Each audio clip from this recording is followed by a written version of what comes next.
Good morning, everyone, and welcome to Northwest Unitarian Universalist Church service. I'm happy to welcome you here.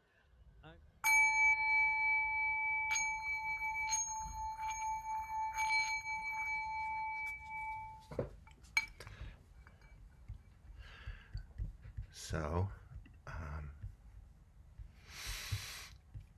as we enter in this time of worship together, we make it sacred because we name it so, because we intentionally make it so.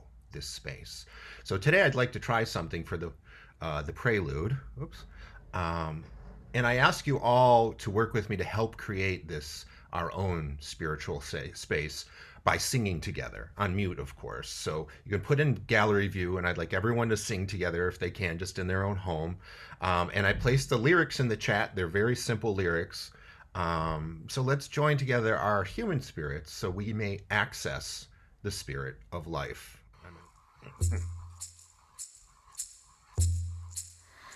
Gentle heart, gentle soul, gentle mind. Life is changed, love remains all the time. Gentle heart, gentle soul, gentle mind. Life is changed, love remains all the time. From the eagle in the sky to the fish in the sea to the great grandmothers watching over me. Gentle heart, gentle soul, gentle mind. Life is changed, love remains all the time. Gentle heart, gentle soul, gentle mind. Life is changed, love remains all the time. From the eagle in the sky to the fish in the sea to the great grandmothers watching over me. Gentle heart, gentle soul, gentle mind. Life is changed, love remains all the time. Gentle heart, gentle soul, gentle mind. Life is changed, love remains all the time. From the eagle in the sky to the fish in the sea, life is changed, grandmothers watching over me. From the eagle in the sky to the fish in the sea, life is changed, love remains watching over me. Gentle heart, gentle soul, gentle mind. Life is changed, love remains all the time. From the eagle in the sky to the fish in the sea, life is changed, grandmothers watching over me. From the eagle in the sky to the fish in the sea, life is changed, love remains watching over me. Gentle heart, gentle soul, gentle mind. Life is changed, love remains all the time. From the eagle in the sky to the fish in the sea to the great grandmothers watching over me. At this hour, in small towns and big cities, in single rooms and ornate sanctuaries, many of our sibling Unitarian Universalist congregations are also lighting a flaming chalice. As we light our chalice today, let us remember that we are a part of a great community of faith. May this dancing flame inspire us to live our lives with the Unitarian Universalist ideals of love, justice, and truth.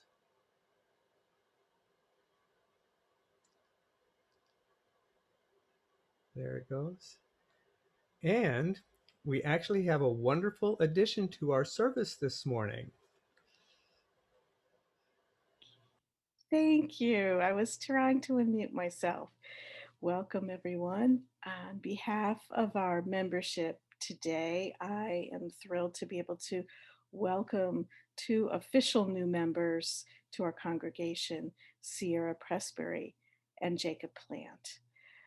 Would each of you like to say a few words to introduce yourself to the congregation? Let's start with Sierra. Good morning, everybody. How y'all doing? It's good to be here. I've actually been going to Northwest, I guess, on and off for some time. I started going more consistently like in the past few years. I'm from Detroit and I live in Dearborn now. I have a 7-year-old Tommy, and you might be able to hear him in his cartoons in the background.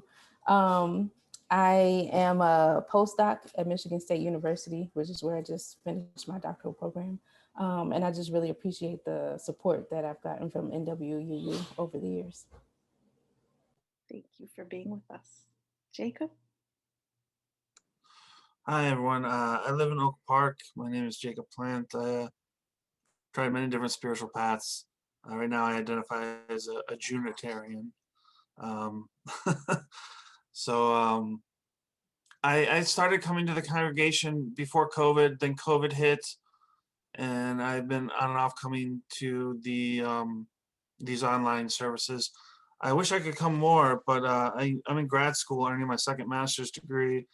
I found a full-time job and I'm a single dad. I have a 9-year-old named Adam, who I hope to expose to Unitarianism, and not expose, introduce, have him experience it.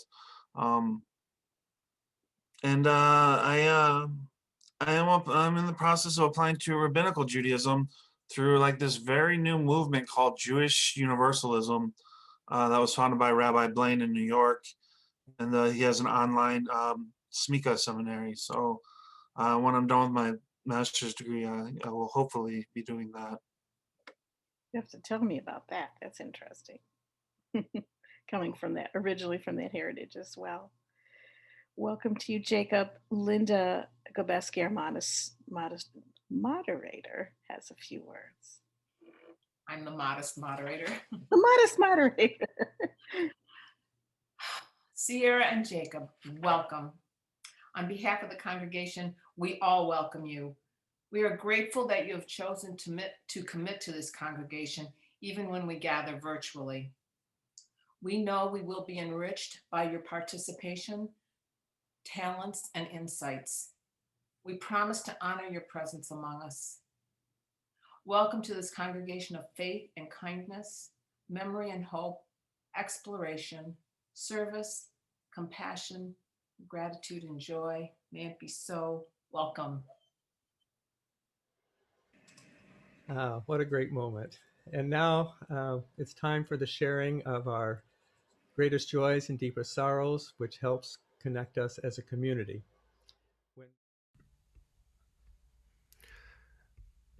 I would like to offer a prayer response to our joys and sorrows today.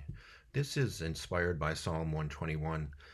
It was adapted and written by a friend, a very good friend and a fellow seminarian of mine named Ali Bel Delgado.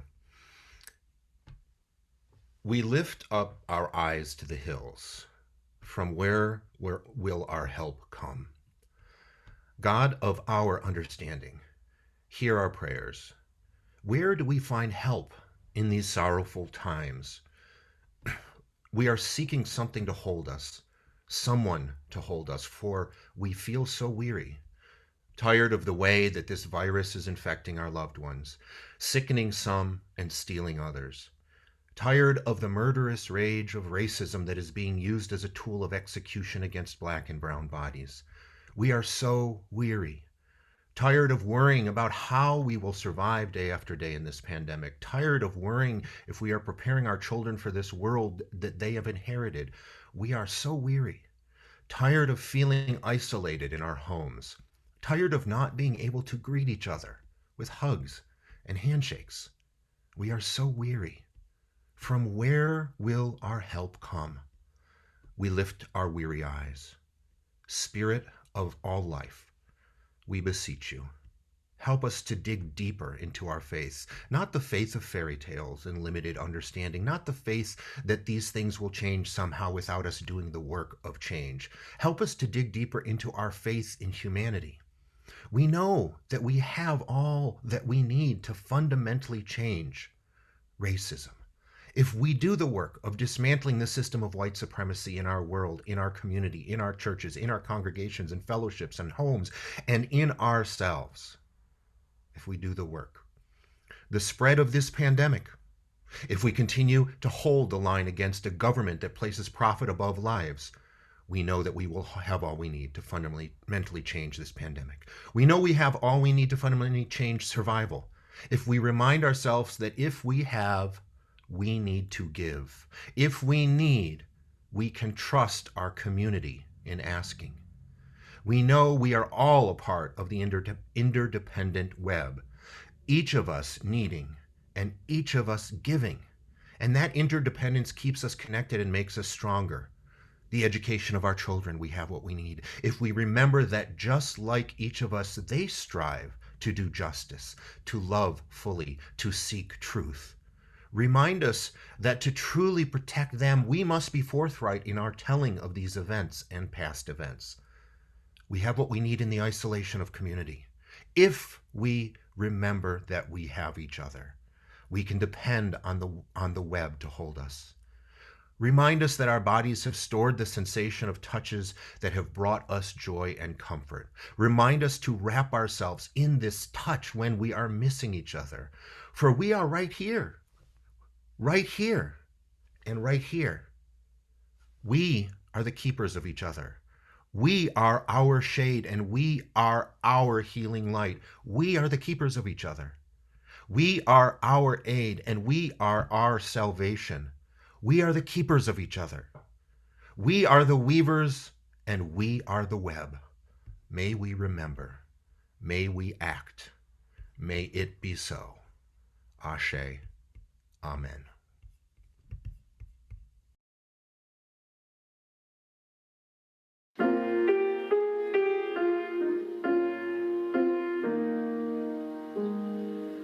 Come my way, my truth, my life, such a way as gives us breath, such a truth as ends all strife, such a life as killeth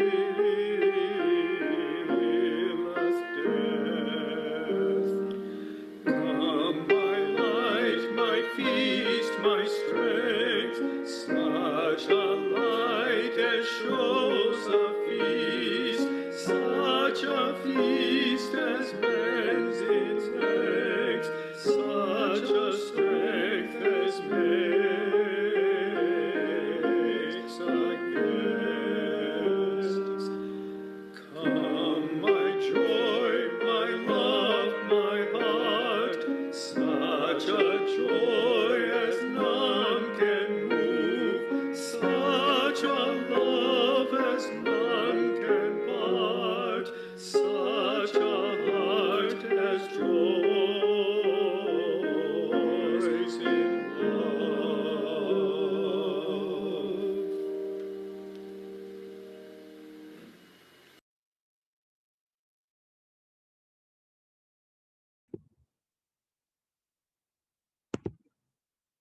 Good morning.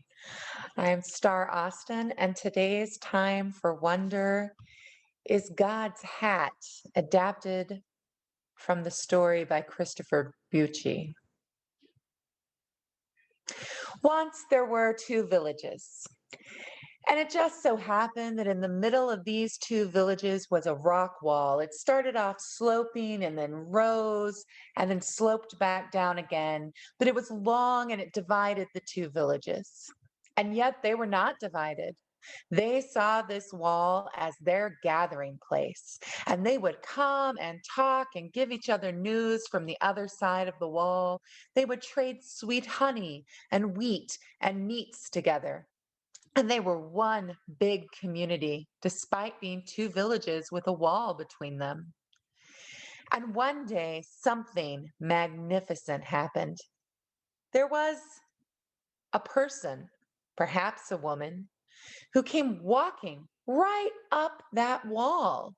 And she was bedazzled in a big robe and hat. And she had this presence about her that just vibrated throughout the villages. And the people ran to the walls because they knew this being was divine.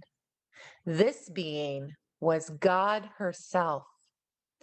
And they ran to the wall, and she threw sweet candies to the children and flowers to the maiden and tipped her hat to the young men. And she was pleasant and smiling and beaming and laughing, and everyone felt good in her presence.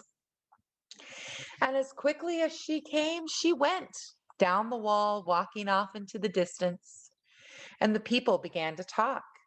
How magnificent! Did you feel that? That felt like divinity. That was amazing. Who was that woman? And then a woman from the north side of the wall said, and did you see her beautiful red hat?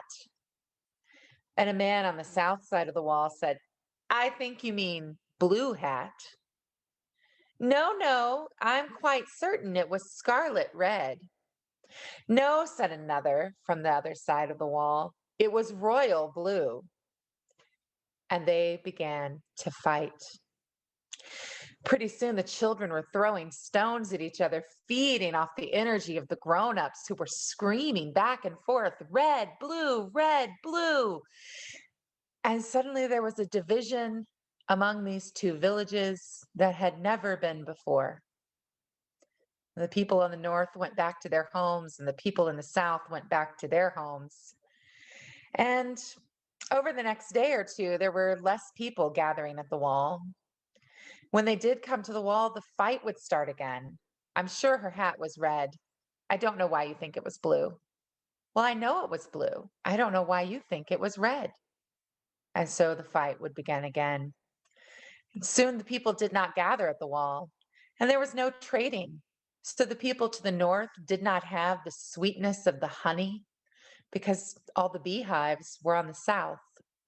And the people in the south didn't have any bread for their honey because all the grains grew to the north. The trading stopped. The children didn't gather at the wall to play together anymore.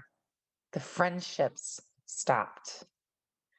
And many years went by like this, with the two towns completely divided, ignoring each other and abandoning the wall. The wall became in disarray and started to crumble, and it was no longer cared for. But one day, the woman came back, walking right along the crumbling wall, just as she had before, laughing and smiling, with candies for the children and flowers for the adults. And the people ran, but this time they weren't running in joy and jubilation. They weren't feeling some excitable energy at the stranger who came to their community. No, they were on a mission, and they were going to get some answers. Hey, lady, I need to know, said one man. When you were here last time, were you wearing a red hat or a blue hat? And the goddess said,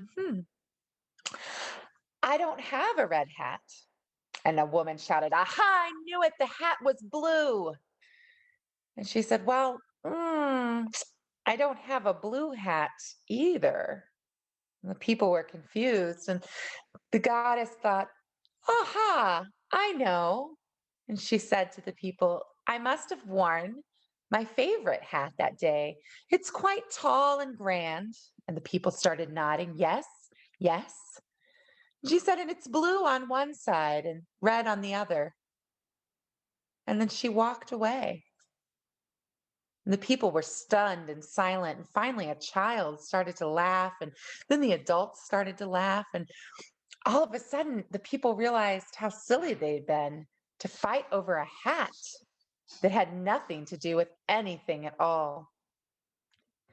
And I wonder if you've ever denied yourself the sweetness of life and the companionship of good friends over something that didn't even matter. I wonder.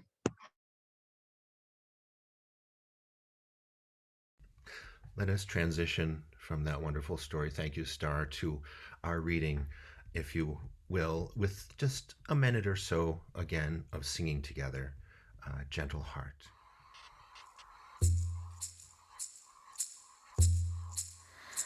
Gentle heart, gentle soul, gentle mind, mind. Life is change, love remains all the time, time. Gentle heart, gentle soul, gentle mind, mind. Life is change, love remains all the time, time. From the eagle in the sky to the fish in the sea to the great grandmothers watching over me. Gentle heart, gentle soul, gentle mind, mind. Life is change, love remains all the time, time. Gentle heart, gentle soul, gentle mind, mind. Life is change, love remains all the time.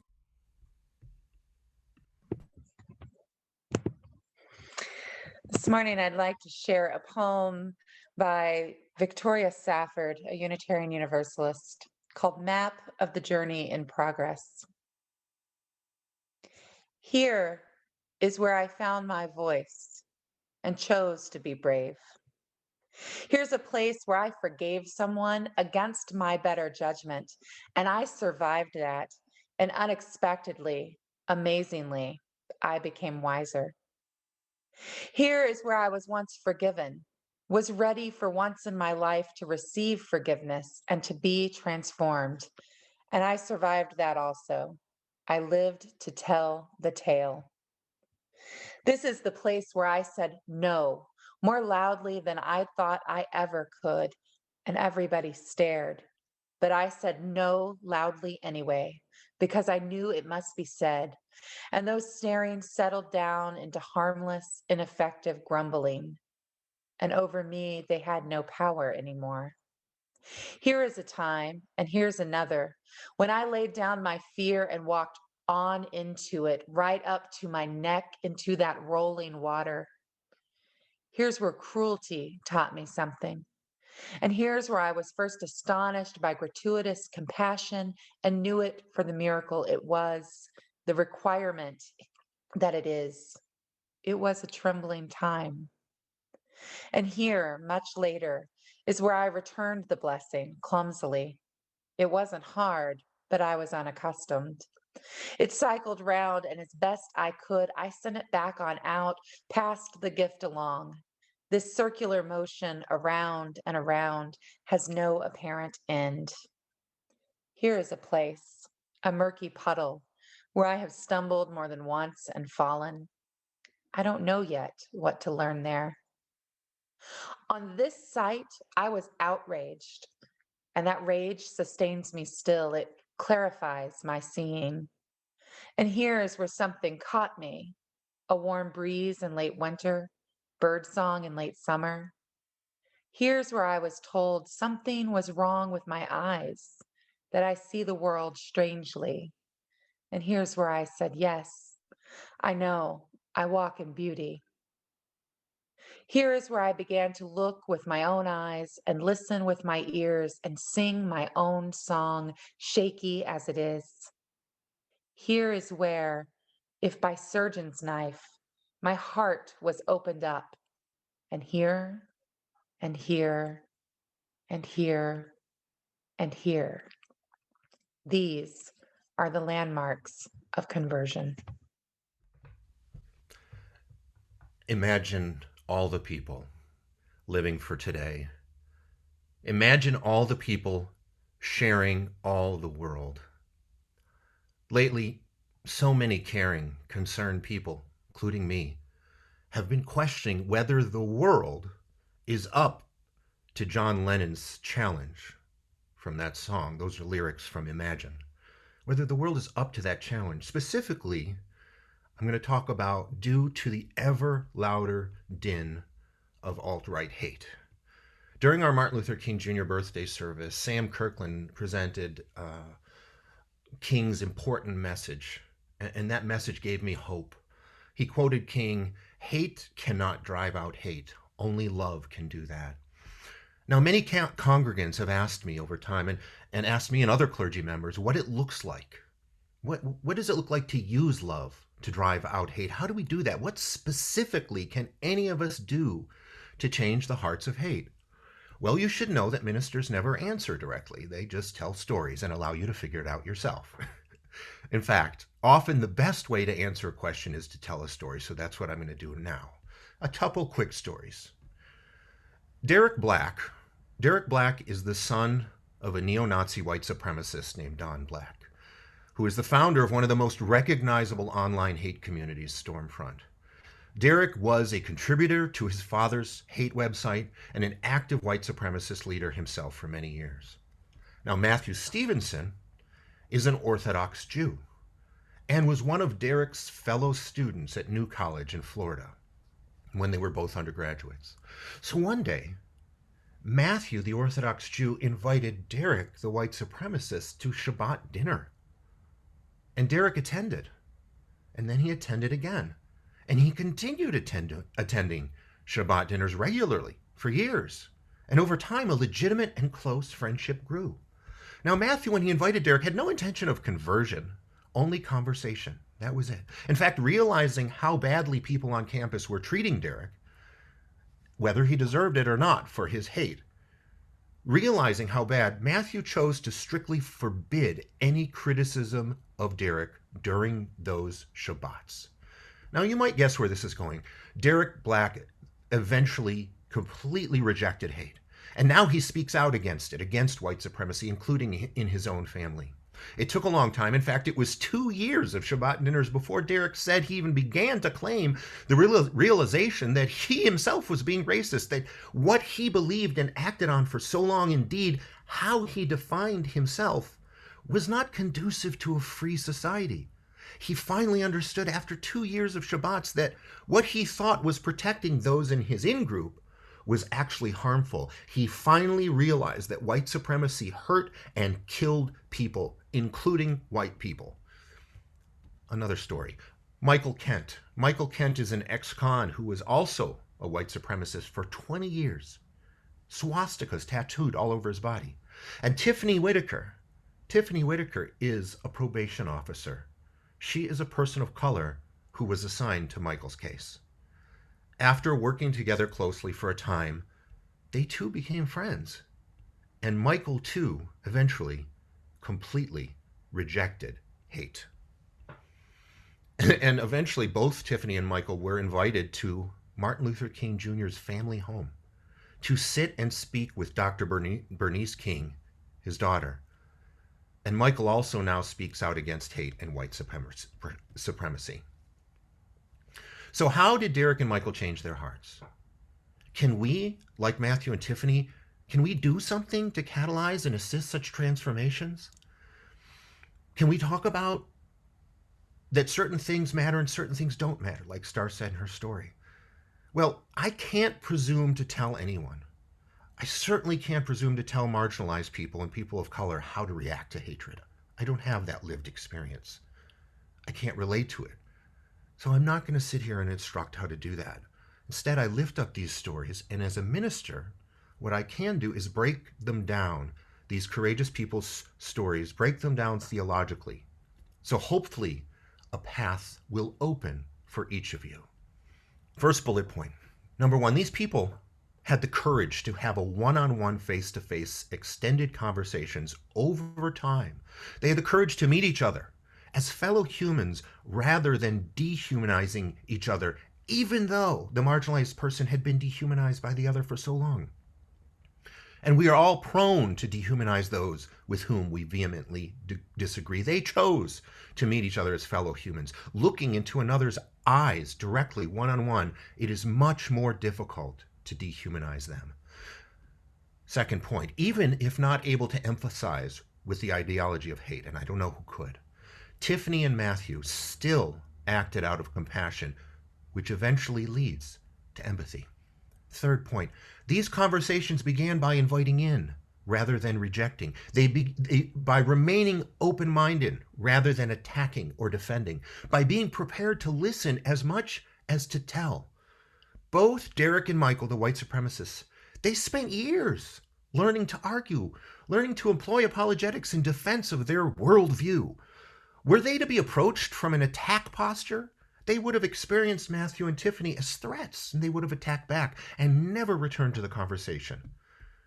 At that point where Derek and Michael were, according to Tony McLear, who is the director of Life After Hate, a group that helps people leave white supremacist hate groups, at that point where they were, ideology and identity have become the same. And when you challenge their ideology, you challenge their sense of self. Next point. That being said, neither Tiffany nor Matthew compromised their own ideals or shrunk from their own identities in any way. Derek has since said that their story is not evidence that civil discourse and friendship alone is the answer. Now, it is an essential part of the answer, according to Derek, but at the same time, it's also essential to continue to speak up without compromise. Matthew was proudly and openly an Orthodox Jew, and he and others questioned Michael about his beliefs once they became friends. Tiffany, the parole officer, never for a moment tolerated or even ignored Michael's hate speech, even if it made her job that much more difficult to confront him directly and caused him pain. However hateful Derek's and Michael's diatribes or actions, Matthew and Tiffany committed to the idea that nobody forfeits their right to be a human being. Nobody forfeits their right to human dignity. You can hold another accountable while also validating them. There is a difference between being strong and calling people out and violating the humanity of another person. That's what they do, and we don't want to repeat that. Next point. Tiffany and Matthew decided that the only way to counter dehumanization, and I say they meaning white supremacists, not all conservatives, specifically hate groups. Next point. Tiffany and Matthew decided that the only way to counter dehumanization was through kindness, to attempt, however difficult, to see through the other's eyes, to meet hate with love, as Martin Luther King Jr. said. Reverend Martin Luther King Jr. They tried to understand what the underlying cause or hurt might have been that led those others to seek refuge in this hateful community with seemingly intractable beliefs. Tiffany put it this way when speaking about those she worked with, like Michael. She said, "They're not a number, they're people." Next point. Make no mistake, there is no singular action or a quick fix to counter hate in our world. It is always a long and sometimes, often, always difficult process. In fact, as Derek realized, it's actually much more difficult to be anti-racist than it is to be white supremacist. Because to be anti-racist, you have to change the status quo. Final point.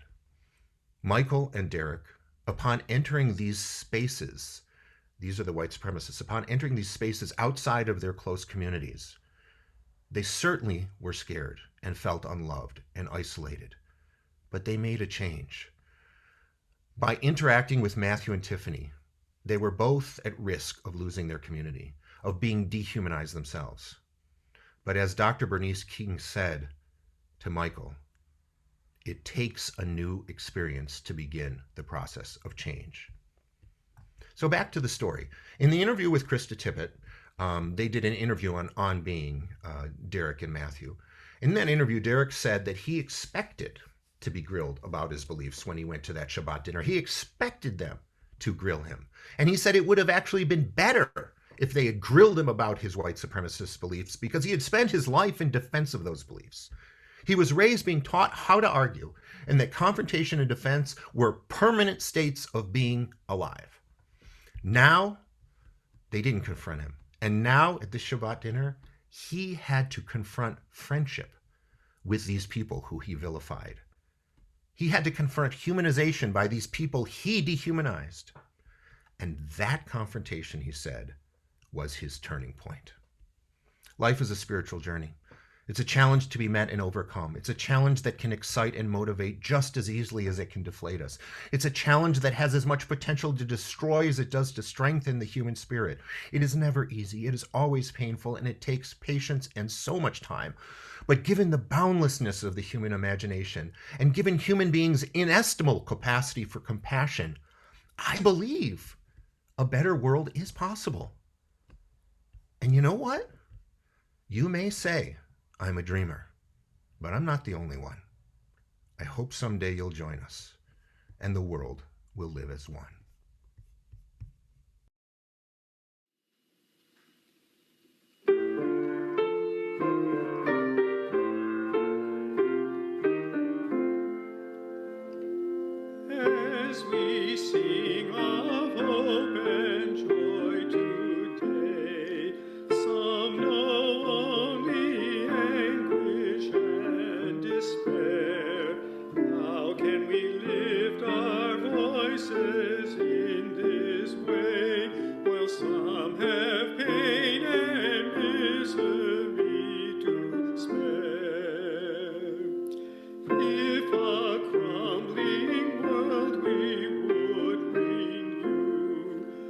We must sing no ordinary song. Peals from a noisy gong will never do. In every breath compassion must belong. Let this song our greatest hopes contain. Laughter of a well-fed child, its tune roofs over every heartbeat, its refrain, its harmony from peaceful cities hue. Sing of joy while hammering each nail. Sing of hope while pulling every weed. So shall we sing together and prevail. May every alleluia bear a seed.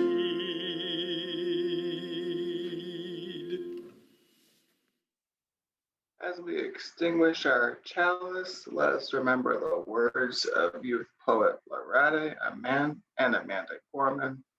There is always light, if only we're brave enough to see it, if only we're brave enough to be it.